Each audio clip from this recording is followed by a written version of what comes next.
You know about the protests in Wisconsin this winter, but did you know that they continue? They say you need no union if your collar isn't blue. Well, that is just another lie the boss is telling you. Every day, union supporters still gather inside the Capitol and sing protest songs. This man sang about collectivism. I thought collectivism didn't work. The whole country functions on collectivism.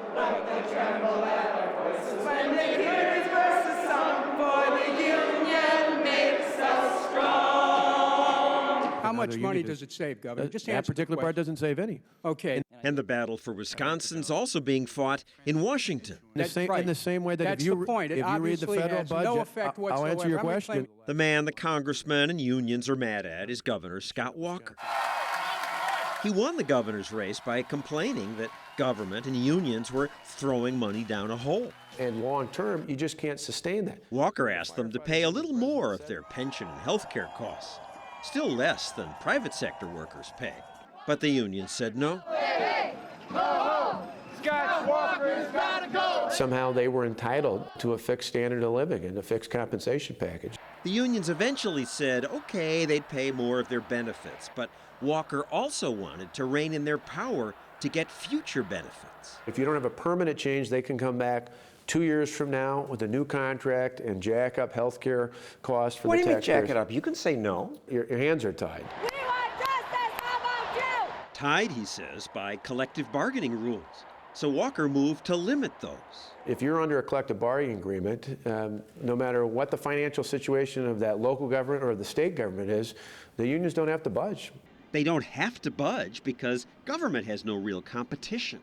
Governments, unlike private businesses, don't go out of business when they overspend.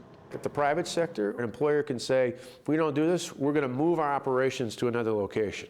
And then people have to decide whether it's worth risking that. But the difference is in government, you got nowhere to go. He wants to take away workers' rights to collectively bargain. John Erpenbach is one of the 14 Democratic state senators who fled Wisconsin to try to stop the legislature from passing Governor Walker's bill. That won the union's adoration.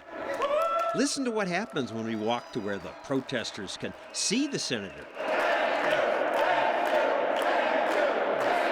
The actual action of collective bargaining, the language of collective bargaining, doesn't save or spend money one way or the other. In the end, it's whatever governor's administration. Wait, if you can collectively bargain, right, you can get more stuff. That's why they fight for it. Sometimes you can, sometimes you can't. The current system is rigged to create a vicious cycle.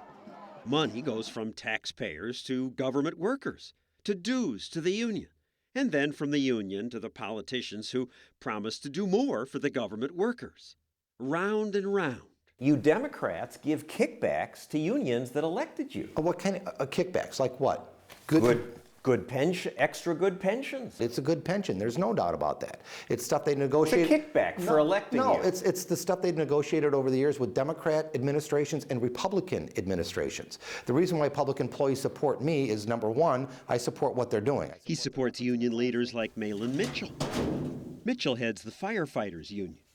You elect your own bosses. You contribute to the Democrats, and then the Democrats pay you back with a good deal. They want to take that power away. I can kind of see why. We're a nonpartisan union. We contribute to Republicans as well as Democrats. But I'm looking at the list here, public sector unions, political donations. 92% to Democrats last year. And that's because we contribute to members or people that are with our issues. And generally, the Democratic way are with our issues. So that doesn't sound very nonpartisan. Well, if the Republicans come back to the good side of town, then we'll start contributing more money to them. Governor Walker isn't holding his breath. Would America be better off without unions? Certainly in the public sector. I mean, it's why Franklin... What's the difference? Public, private. President Roosevelt, who obviously is no slouch when it comes to Democrats and unions, said that public sector unions would be a problem for the United States. Even FDR says they shouldn't have collective bargaining rights. Mm-hmm. But the public, when you do polls today, you're the evil guy who took away their rights. The unions poured $4 or $5 million into TV ads and talked about rights. There's a radical move underway in Madison to roll back the rights of our trusted public employees. This is about our rights. Collective bargaining rights. Taking away of union rights is not right. People hear the word rights on almost anything, human rights, civil rights. union rights, collective bargaining rights. That people like rights. This is really an expensive entitlement.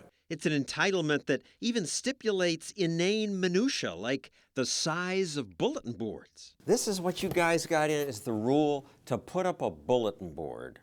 This is why governments go broke. I can't even see what that says. How can you run how can you run anything when you got to go through rules like this to put up a bulletin board? Can I see that? I could see where this might cripple an employer. Actually, I'm being facetious. This would not. This is a bulletin board. Let's get back to the real subject. Like fat salary and pension deals? Does even the state senator know how fat? Building painters in school districts get compensation of $98,000. Bus drivers make six-figure salaries. Do they really? I think if you take a look at the overall package that public employees get, it's going to be richer than what you see in the private sector, simply because the private sector has had to cut back. So does the public sector have to cut back? Can we afford it? We've absolutely been cutting back. Cutting back must mean something different for politicians. They do think they're special. Look at their surroundings. The camera is always focused on the protesters, but look up. The Wisconsin State House is insured for $200 million. The politicians who built it used 43 types of stone from 6 countries. They copied what royalty built in Europe. This is not unusual. Other state houses are grand. When you spend other people's money, you tend to spend a lot. I mean, I look around here. This is frugal Wisconsin. This place is a palace. That's why we don't add new things to it. But the unions and liberals want new things like more benefits for everyone. The question we have been asking ourselves around Wisconsin is, why do they have those health care benefits? Why do they have those retirement benefits? The question we should be asking ourselves is, why don't you? Why don't you have access to the same kind of health care choices that a public employee has? Because if we all did, we'd be even deeper in the money hole.